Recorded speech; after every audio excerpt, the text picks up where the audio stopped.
mais um Café Cultural. Hoje nós trocamos as xícaras de café por taças de vinho, uma das bebidas mais antigas do mundo e que passou por todas as mudanças do mundo velho para o mundo novo. Para se ter uma ideia, há registros de que o vinho existe há mais de 7.000 anos e ele vem, sua origem ali é do Oriente Médio, onde fica localizada aproximadamente a Síria, o Líbano e a Jordânia. Para se ter uma ideia, o mercado brasileiro em 2020, que foi um ano totalmente atípico, movimentou cerca de 2 milhões de reais em importações, sem contar, claro, os volumes monetários de importação e o mercado como um todo. Quem vai conversar comigo sobre esse assunto é a Rosana Pera, formada em farmácia pela UNAERP, pela USP, com cursos de extensões na área, praticou a profissão durante 20 anos e deixou ela de lado para se dedicar a uma paixão antiga que é o vinho. Hoje ela é sommelier e ela é especialista em vinho. Obrigado por me receber e por topar bater esse papo aqui comigo. Gostoso, obrigada a você por dar essa oportunidade, é super gostoso, a gente recebe sempre com muito carinho, e sempre que quiser, que precisar, é só chamar que a gente está aqui. Que bom, super à vontade. Muito obrigado. Me conta um pouquinho, Rosana, como é que você deixou a sua formação de farmácia, que aparentemente é uma formação totalmente contrária à profissão que você exerce hoje, Exato. Que é ser sommelier. Eu sempre brinco, quando a gente comenta alguma coisa em relação à farmácia ou farmacêutica, a minha atual, o que hoje profissionalmente como sommelier, é que eu troquei, a gente brinca, são duas drogas diferentes, o medicamento para o vinho. Mas, gente, é perfeito isso, sempre gostei, eu tenho essa sensibilidade, talvez eu até te diga, uma habilidade em relação a aromas, eu gosto muito de química, então é uma alquimia. Por mais que pareça que são formações diferentes, mas elas estão atreladas ali, exatamente, né? Elas têm porque não uma deixa de ser ligação. um processo químico, né? Isso. Me conta uma coisa, você se formou em farmácia, você fez um curso superior para isso. Sim. Para se tornar uma especialista em vinhos, uma sommelier, você também fez algum curso? Sim. A diferença, por exemplo, o sommelier, ele não necessariamente tem que cursar uma faculdade. É muito interessante se puder cursar, mas você faz adaptações, você vai fazendo cursos menores, porque o sommelier, ele tem que entender, ele tem que saber sobre o todo, mas não necessariamente como um enólogo, certo? Porque o enólogo não, ele já tem uma formação acadêmica, existem as faculdades, principalmente no Rio Grande do Sul, e eu fui me adaptando. Eu já tinha vários cursos, porque eu fiz, além da farmácia, eu sou formada em biologia e biomédica. Então são cursos que eu fiz. A farmácia foi que eu atuei mais. E foi onde essa minha linha o vinho me chamava, sempre me chamou.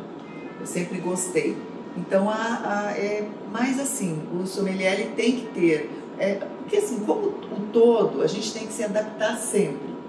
Sempre aparecem vinhos novos.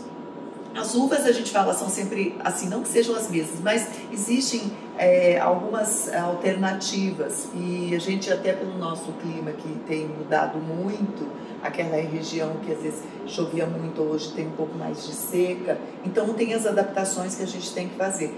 E sendo sommelier, você tem que estar sempre se adaptando. É um estudo contínuo. Né? Eu acho que, como toda e qualquer profissão, você está ali buscando a inovação, a melhor uva, o melhor sabor e tudo mais.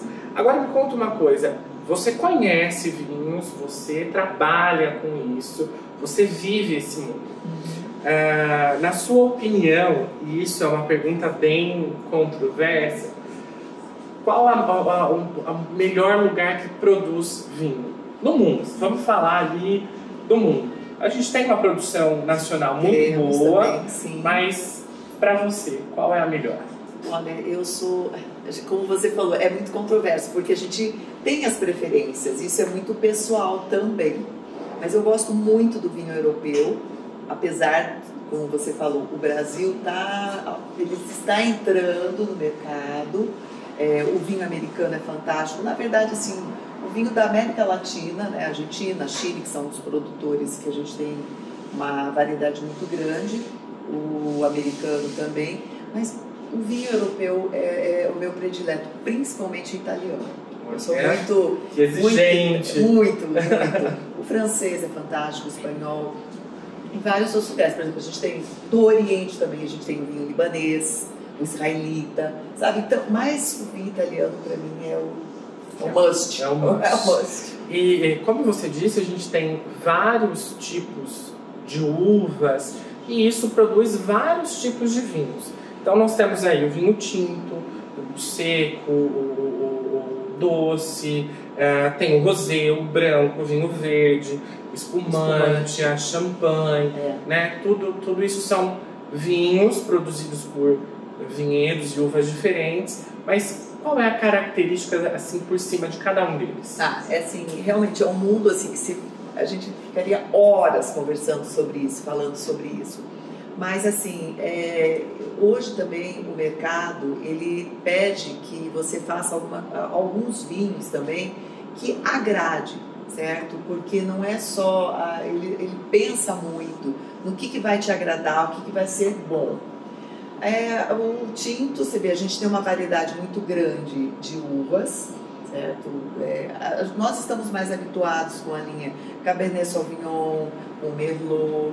Aí eu tenho que falar de uma uva italiana que é o Sangiovese. É a minha favorita.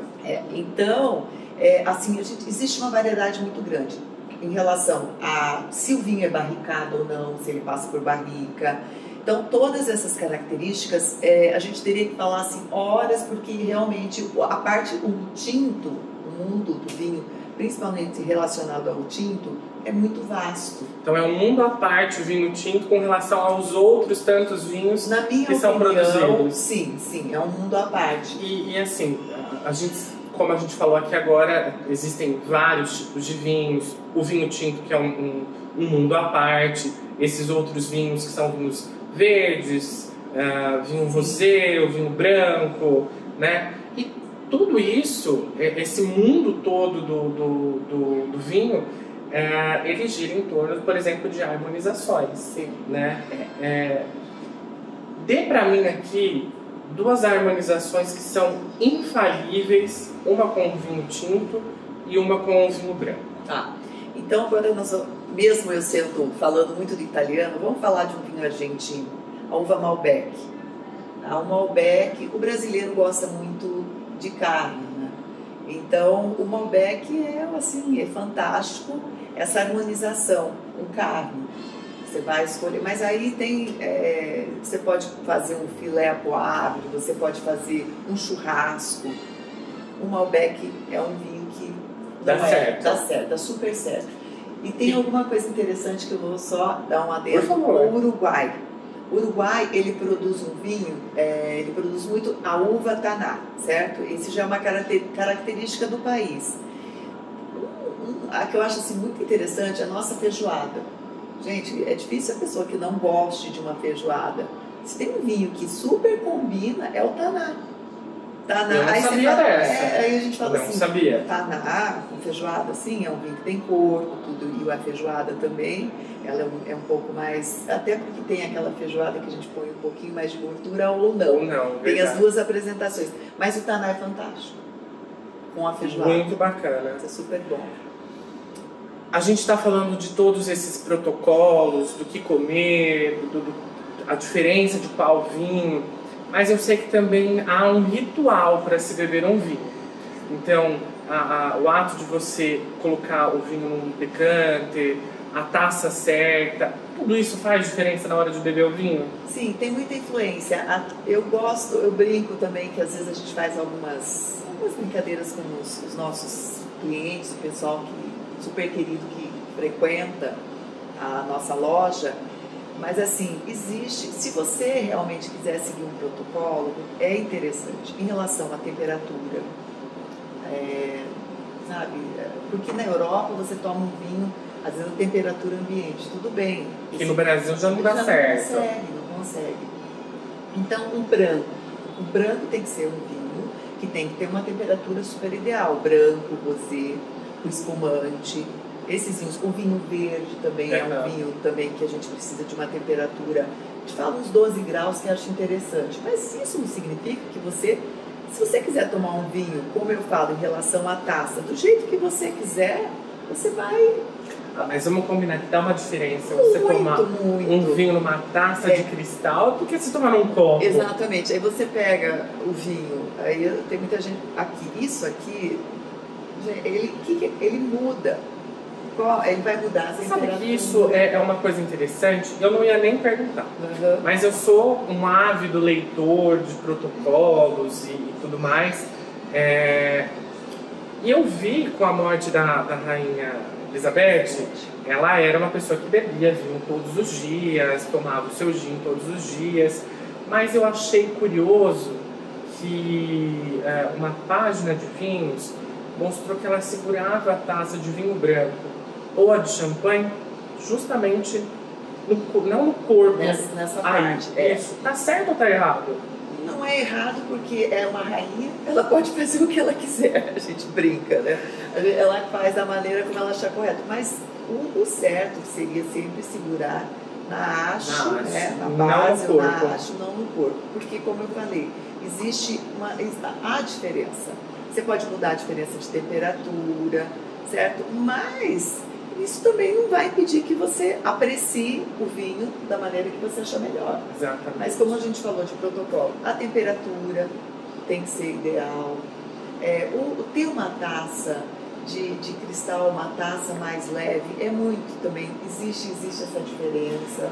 Deixa eu aproveitar e te perguntar. A diferença entre a rolha, né, a rolha feita da cortiça e a rolha que é de rosquinha, que é feito de alumínio, né? Isso também influencia no sabor, no aroma do vinho? Não, hoje existem muitos estudos, tem muitos trabalhos que são feitos que existe uma diferença, só que não é tão presente, porque essa parte eles estão atualizando muito, organizando de tal maneira que para não ter perda do vinho, tá? Mas assim, o rolha ainda é o tradicional. Essa ainda a gente gosta, tanto é que às vezes eu tenho algumas pessoas que me questionam, quero vinho X, quero vinho e tal. Aí eu pergunto, esse daqui que você quer, ele é square, é de abrir, é de rosquinha que a gente fala. Aí, não, isso eu não quero. Então, tem muita gente ainda que tem esse preconceito.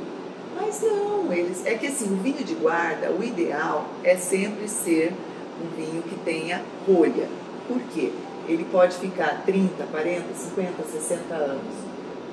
E o scrap, ele já pode ser que mais para frente, até pelo fato de ser um alumíniozinho, dê alguma diferença. Uma oxidação. Isso.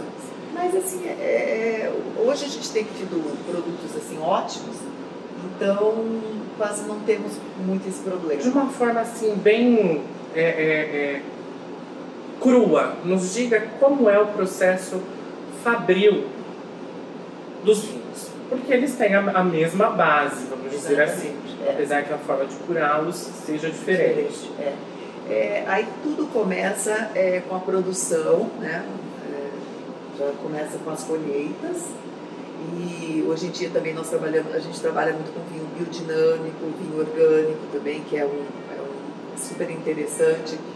Então tem que ter todo o processo, um cuidado, a colheita, o transporte, aí até chegar no local onde vai ser feito toda a produção, a escolha das uvas, existe o processo que a gente fala de limpeza, né? Vai passar passo a passo. O vinho ele ainda é feito como a gente viu nas novelas dos anos 90, que ele era prensado com os pés, isso ainda existe? Existe. Ou tem processos mecânicos que substituem tudo isso? A maioria, tudo processo mecânico, até porque a produção hoje demanda de uma quantidade maior, exatamente. Mas ainda existe esse processo do pisa, né? Pisa-pé, que a gente fala, né? Ainda existe esse processo. Se não me engano, no Rio Grande do Sul ainda tem uma vinícola ou outra ainda que faz esse tipo de trabalho. Mas, assim, se é para grandes produções, é inviável. É inviável. Rosana, agora me conta uma coisa. Você é mãe, você é avó, você é uma pessoa viajada, uma pessoa que viu e ouviu muito do mundo. O que mais te encanta na vida? Olha, eu acho que todos os dias eu agradeço por estar aqui. A gente sempre agradece a Deus, né? Isso independe de religião e tudo mais. E eu acho que a gente tem que ser feliz. Felicidade, a né? Felicidade. Procurar nas coisas, nos detalhes, tentar ser feliz, sabe? É muito difícil o nosso mundo hoje, os cuidados que eu tenho, por exemplo, os cuidados que eu tive com os meus filhos, que eu tenho com os meus netos. Mas eu digo que a gente tem que ser feliz. Se for acompanhado de uma tacinha de vinho, sempre muito melhor ainda, né? Principalmente com uma taça de vinho. Rosana, teve alguma pergunta que você gostaria que eu tivesse feito e eu não fiz? Você é ótimo. Muito obrigado. Você é ótimo. Mas teve alguma coisa que você gostaria que eu tivesse abordado e eu não abordei? Não, assim, é que hoje, assim, como eu te falei, a sua presença é ótima, você super me deixou super à vontade, eu não sei te falar o que você... Foi bem servido? Super tranquilo, foi ótimo, fui muito bem servida.